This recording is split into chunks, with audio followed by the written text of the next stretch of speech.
Hi und willkommen bei The Lately Show mit mir, Florian Streletz.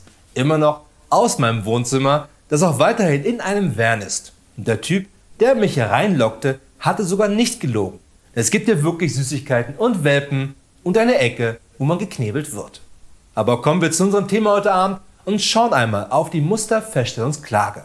Und gerade einer der größten Skandale letzteren Zeit, der regelrecht nach einer gigantischen Schadensersatzklage gerufen hatte, war natürlich wegen diesem hier, ausgehend bekanntlich von Wolfsburg. Zeitungen nennen es schmutzige Geschäfte. VW teilt mit, weltweit seien 11 Millionen VW-Dieselautos betroffen. Eine neue Dimension. Ich entschuldige mich in aller Form bei unseren Kunden, bei den Behörden und der gesamten Öffentlichkeit für das Fehlverhalten.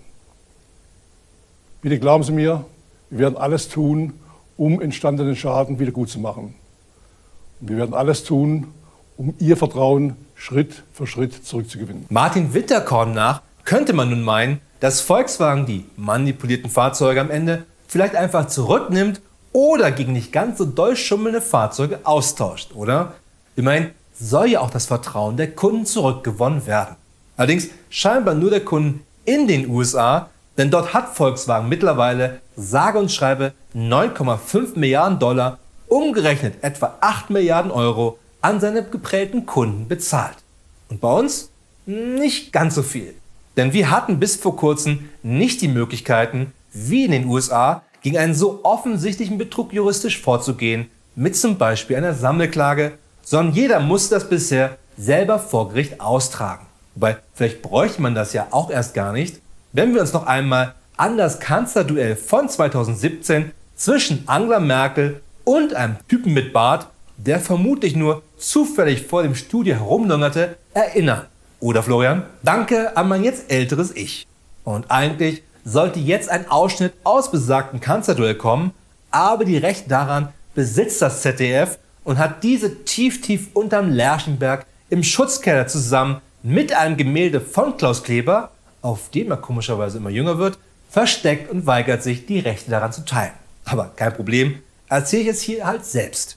Immerhin trennen Angela Merkel und mich auch nur 2 Jahre im Alter.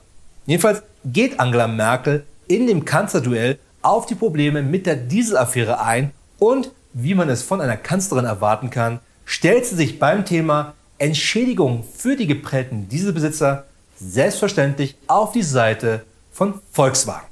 Weil ja 800.000 Jobs in der Automobilbranche bedroht sind durch die Dieselaffäre und diese 800.000 Jobs sind nun einmal mehr als die 2,4 Millionen Besitzer eines gefakten Dieselfahrzeuges. Und so wirft sich Angela Merkel geradezu hingebungsvoll vor Volkswagen, als auch nur einmal durchzugreifen. Wenig überraschend, oder?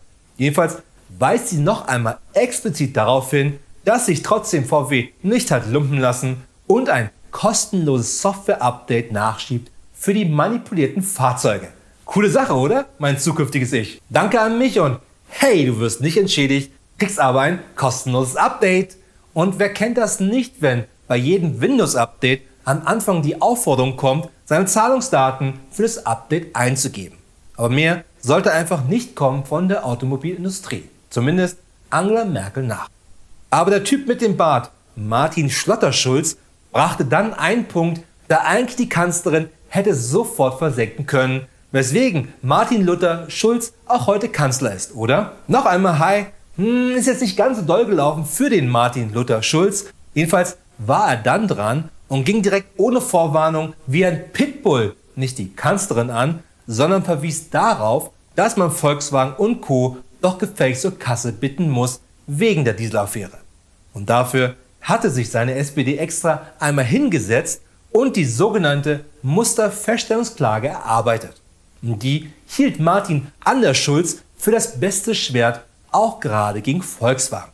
Okay, erzählt dann noch irgendwas von Handwerkern, die er im Haus hatte. Scheinbar mussten die ihm unten mal ein Rohr verlegen oder so. Nur geradezu gebetsmühlenartig wiederholte er, dass die Musterfeststellungsklage allen helfen soll. Oder ich? Und genau diese Musterfeststellungsklage war auch geplant als scharfes Schwert +5 für Verbraucher im Kampf gegen Unternehmen, die hier wie Volkswagen ihre Kunden betrogen haben. Denn zuvor musste das jeder Einzelne separat vor Gericht ausfechten. Nur die Idee hinter der Musterfeststellungsklage war, dass sich nun Betroffene zusammenschließen und gemeinsam vor Gericht ziehen könnten. Klingt doch schon mal cool, oder? Aber auch nur könnten. Denn am Ende sah die Musterfeststellungsklage dann nur noch so aus.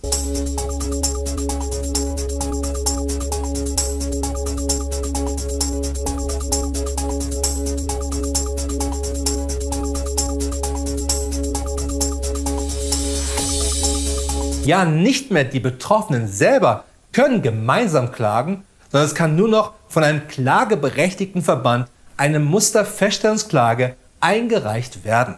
Deshalb ist die Musterfeststellungsklage auch nur eine zivilrechtliche Verbandsklage. Und klageberechtigt sind in Deutschland sage und schreibe nur 76 Vereine.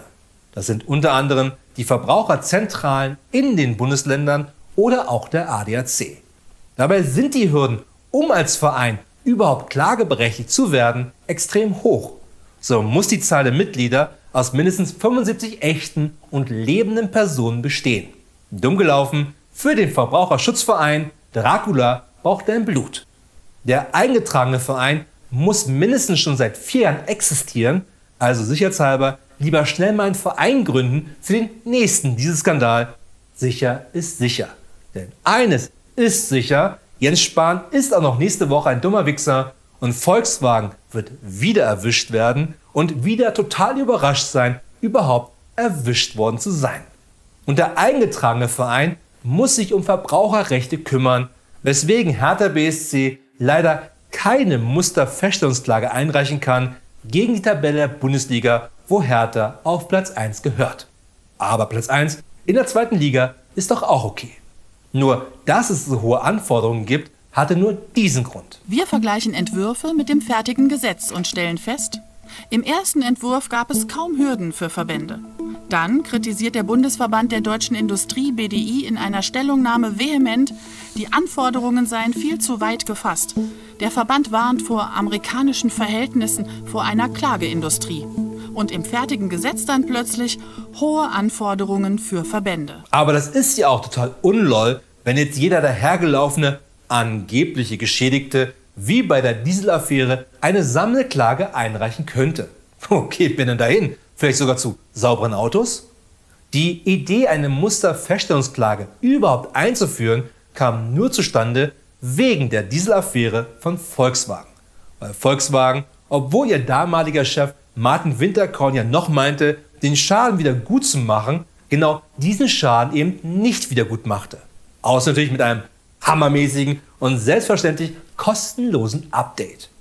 Die Dieselaffäre kam 2015 heraus. Die Musterfeststellungsklage wiederum wurde zum 1. November 2018 eingeführt.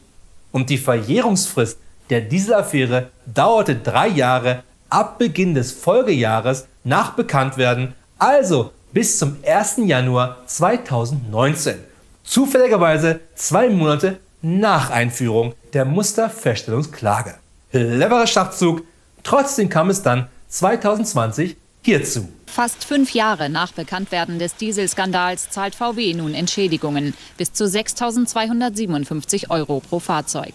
Ein Erfolg der Verbraucherschützer. Sie hatten 2018 eine Musterfeststellungsklage eingereicht und im Februar einen Vergleich mit VW ausgehandelt. Das Entschädigungsangebot von VW haben die meisten der berechtigten Musterkläger angenommen. Und das ist immerhin schon einmal etwas. Allerdings gab es zuvor auch bereits erfolgreiche Einzelklagen gegen Volkswagen und Audi, bei denen der komplette Kaufpreis erstattet werden musste.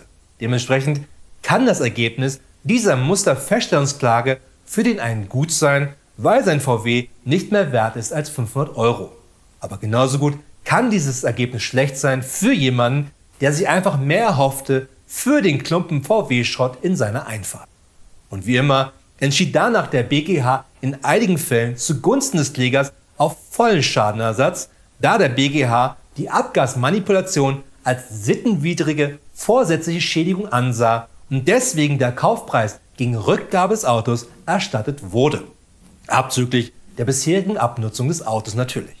Und dieses Urteil ist vermutlich wegweisend für die restlichen Klagen, wobei auch da individuell von Fall zu Fall entschieden werden muss.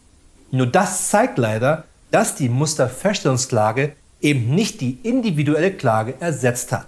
Ganz im Gegenteil. Ich habe das Gesetz mal als ein Placebo-Gesetz bezeichnet, weil es meines Erachtens primär dazu dient, das Gewissen der Rechtspolitik zu beruhigen. Man will etwas getan haben, aber man möchte andererseits auch kein so effektives Instrument schaffen, dass es der Wirtschaft wirklich vielleicht wehtut. Tatsächlich hat die Musterfeststellungsklage viele Hürden. Ein Gericht klärt nur, ob Geschädigten überhaupt Schadensersatz zusteht, aber nicht wie viel. Allein das kann bis zu 5 Jahre dauern, schätzen Experten. Danach muss jeder Geschädigte seinen Schadensersatz noch alleine erstreiten. Super! Wofür braucht man dann überhaupt so eine Musterfeststellungsklage? Nur was hätte man auch erwarten können bei einem Gesetz, das unter Angela Merkel beschlossen wurde?